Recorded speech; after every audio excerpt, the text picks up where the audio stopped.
Actually, I can't speak highly enough of CCTV studios. Yeah. The staff is great, the equipment, having this kind of access, and Well, and they watch Ghost Mine.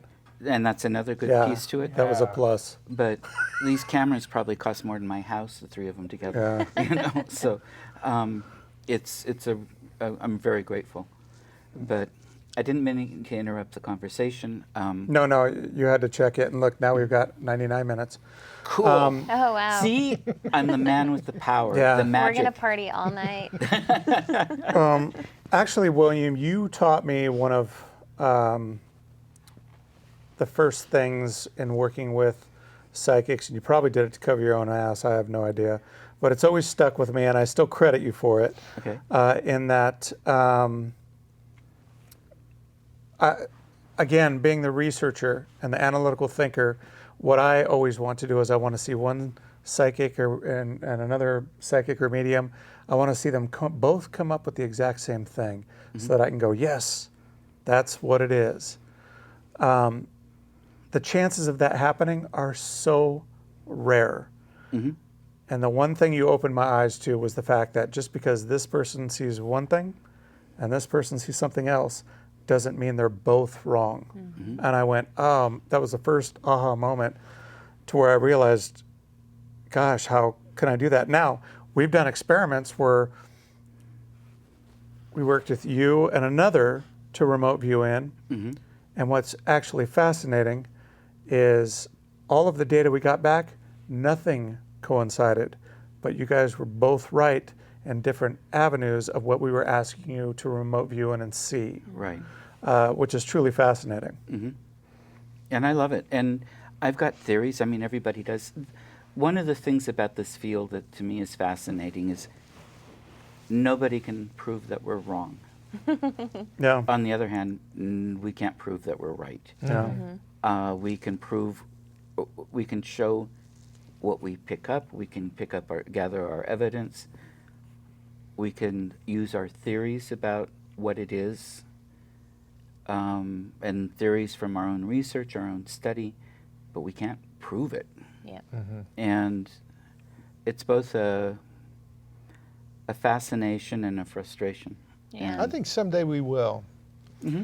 I think the more critical we get about how we collect data, how we approach a case, the addition of new techniques, new equipment, I think there's something on the horizon. I mean, I think we've definitely turned a corner in the last 30 years when it Right. comes to research. Mm-hmm. Especially when you look at the research that's been done with poltergeist activity. Yes. There's been huge strides in that. So I think, I don't know, I hate thinking that it'll never happen. Maybe I'm just too optimistic about it. Well, and everything will tie together, whether we're dealing with quantum physics, whether we're dealing with natural science, whether we're understanding the human mind. In fact, I just read a big study where for the first time they have studied the human mind on LSD. I heard about that on NPR today. It was truly fascinating because Yes. what they said is our brains work, they compartmentalize information and it works within a specific aspect of the brain. Working with LSD, they found that the whole brain would light up and work, these different compartments would work together. And all of a sudden, who knows what that unlocks the potential of the human mind, being able to communicate mentally, whether it be being able to communicate on another plane or level. Right. And how many things are we missing? How many things just float on by because we need things to be compartmentalized to work within a functioning society that we have constructed for ourselves. And that's why I think dream work, that's why No, I it's think fine. that dream work is so important. Yeah. I thought you meant the movie studios. I was like, I love them movies. Well, yeah, they make good So movies. They're Focus. totally important. I mean, actual dreams. We were told as little kids, oh, it was just a dream. It was just a dream. Brush it off. Don't worry about it. And I think that that's I do that. you're a terrible father. I blame your mom. Oh my God, Sorry, your mom's Mom. gonna hate me. Sorry, Alice. I I don't think parents realize that from an early age that we are already hindering the child's possible psychic and metaphysical and spiritual capabilities by saying, oh, it was just a dream. Oh, you didn't see something. Don't worry about it. Oh, there's no such things as ghosts. We are looking at things from a much more global, much more universal and metaphysical viewpoint now. And my point is that what you were just talking about, that's why with something, a drug-induced experiment, parapsychology as a whole, and dream work, looking at every single avenue from a paranormal researcher's point of view, unlocking and untapping into something that may not have been done already before or thoroughly researched, and that would be past life work. What you could possibly remember using hypnosis on a parapsychological level. I mean, it's unlimited, and that's why what we do as paranormal researchers, we were just talking about the difference between science and non-science. This is considered a science or pseudoscience, meaning that it's not something that can actually be proven, as opposed to math, for example. There's always the correct answer. There's always, the one or two solutions, and that's it. You're done. But that seems kind of boring for us, and that's why we do what we want to do, because we love that there are so many different answers and avenues. Yeah. I would think that the only thing I'm truly afraid of is working with you in these experiments to expand my mind, is that I might hear you talking to me in my mind. I don't ever want that. I would love to get to that point. Oh, I bet you would. The things you would tell me. Things he would show you. What I was going to say, that kind of goes back to the LSD test that the Rhine Institute was doing. They do some of the leading research in psychics and deep trance mediums and stuff, but they've been doing some research, I think as early as last year, where they're actually able to count the photons coming off of the psychic as the psychic was receiving these images or impressions. And then when they weren't receiving these things, everything flatlines. Okay. But they were able to count the photons, and they would see all these areas of the brain light up. But it was only when they were actually receiving or sending something. When it was when they were just sitting there, nothing was happening. Okay. So I think that's kind of interesting. It is. And then, is it that the brain is just doing its thing and creating something that may or may not be real? Or is it because of an actual phenomena that's going on, and these are the receptors and sending parts of the brain? Yeah. Right. That's fascinating. I hadn't heard that part. Yeah, Ryan's got some really, really good literature on all of the psychic and medium research that they've been doing. And that's great.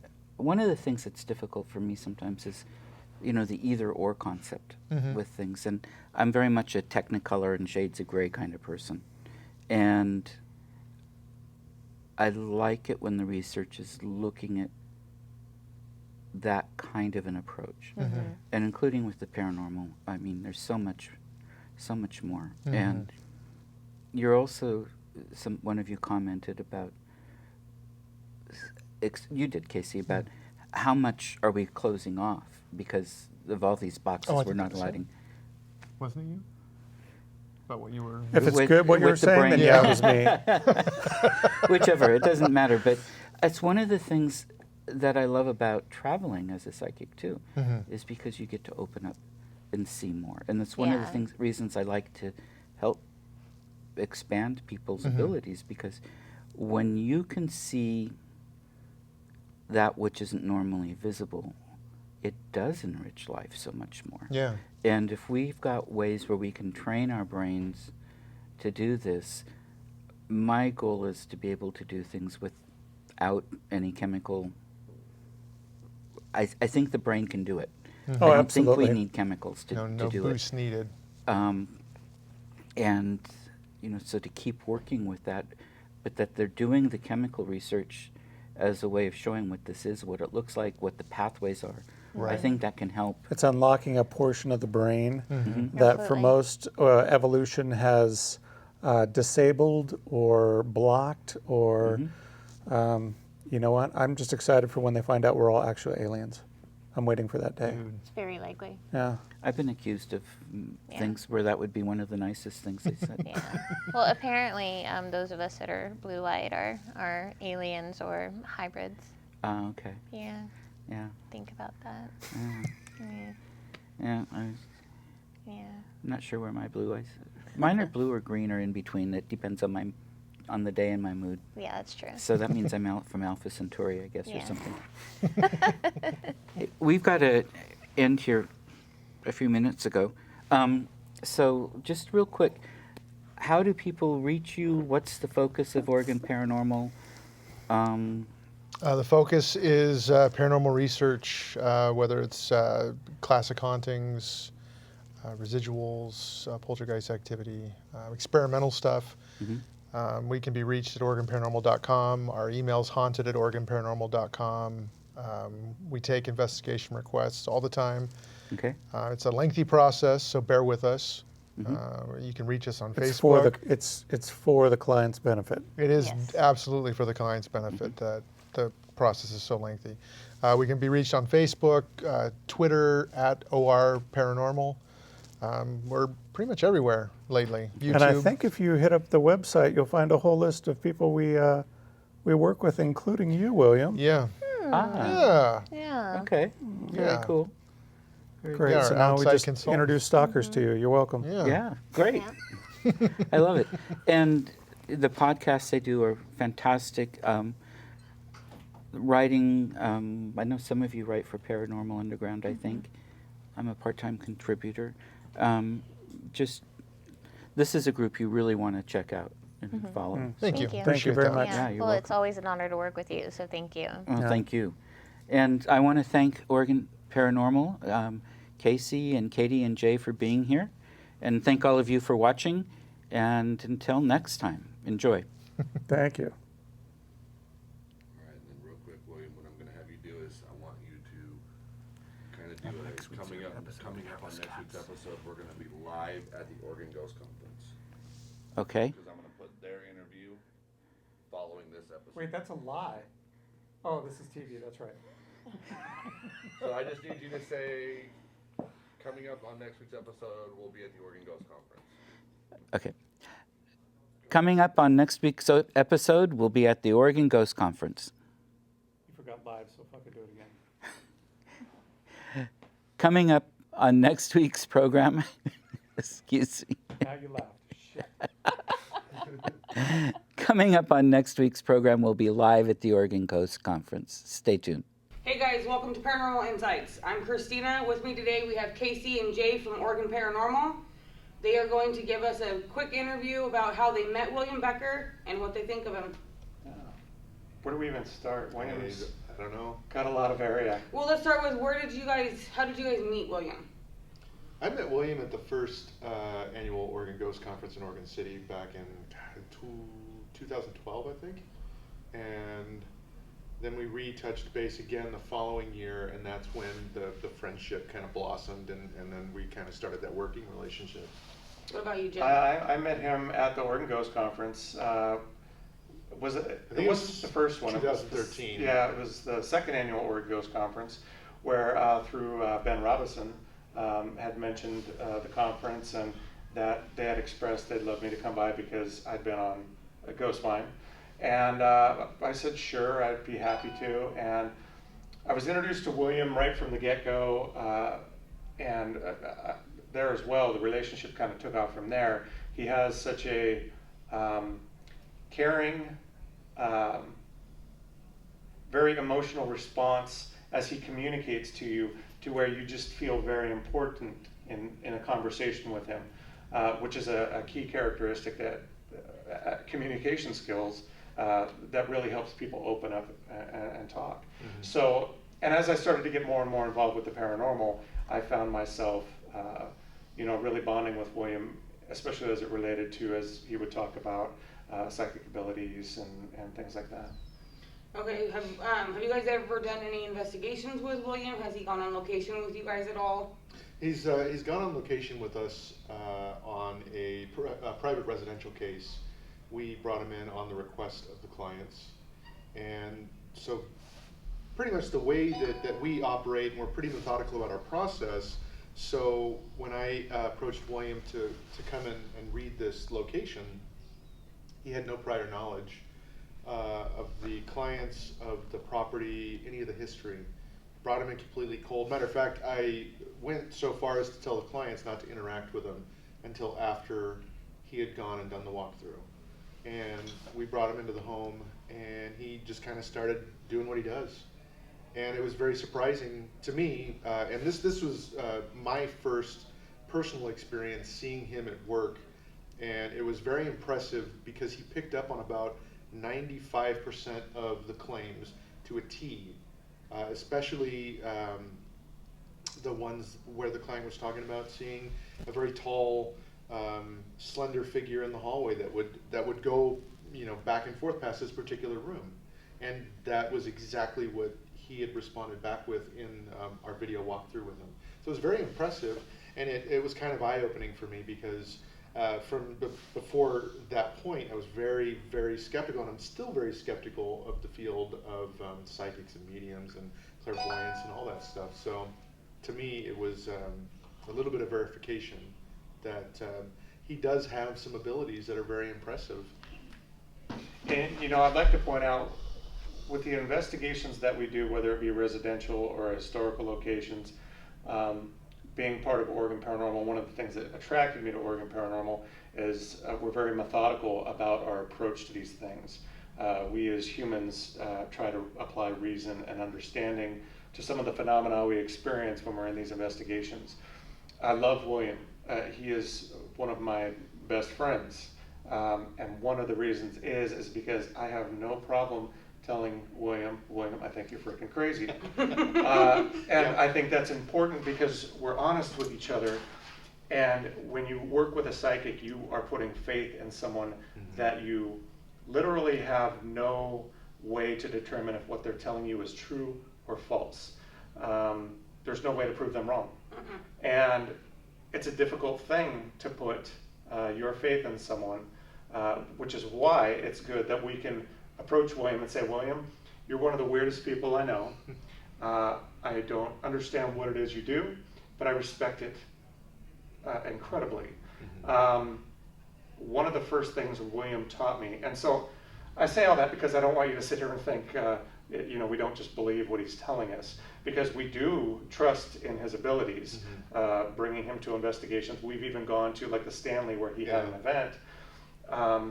But one of the things that William taught me in the beginning that has always stuck with me is if I have this person telling me one thing and this person telling me one thing on a psychic level, who's to say they're both wrong? Just because they have a different scenario doesn't mean either one or both are wrong. And that was an important thing, especially when you're working in a field where you have so many psychics and people with abilities. Once you hear a conflicting medium experience, automatically you go to not true. So, and I just like having that relationship with William to where we can flat out say, William, he'll tell me something's going on psychically and I'll go, you're a freaking weirdo, dude. This doesn't make sense. You're not the only one. We all tell him that too on a daily basis. We're constantly... we look at William, we're like, dude, you're crazy, but we love you. Yeah. And we're almost on a constant basis putting him to the test, and it's interesting that he's always spot on. Yeah. So we did an experiment with Michael White where we had some remote viewing. And what's funny, this is actually really interesting because we had set up the scenario and we were going to have these remote viewers come in and look at these things. And oh no, we weren't part of that experiment. This was a different one where Michael had set up an environment with a playing card in a box, and he hid the box somewhere in his home. And William was to remote view in, find the box, and read the card. Now, William's never been to Michael's house. Michael lives up in Washington on one of the weird-ass peninsulas out there. William's down in Oregon City. And when Michael got back William's report, William was 100% wrong. He gave the wrong card, wrong location of the box. It was all wrong. But William was 100% correct when Michael had set up his preliminary investigation or setup. Prior to setting up the experiment, Michael had taken a card, put it in a box, and hid it somewhere in his house, and William got that. All correct. The layout of the house, where the box was, and the exact card that was in it. That's fascinating to me. I don't understand And that. Michael's very guarded when it comes to his data. He doesn't want to reveal any information until after he's compiled everything and reviewed everything and even typed it out in a nice report. Yeah. That's when we find out all of the behind the scenes stuff that he did when he was preparing for these experiments. So for William to zero in on something that Michael was doing just in the preparation of the experiment was pretty impressive. Yeah. And then, of course, there's the fact that William is very good about always letting you know whether he's providing you information to corroborate an investigation, whether he's right or wrong, before he even knows. He's very good at letting you know, I'm not always right.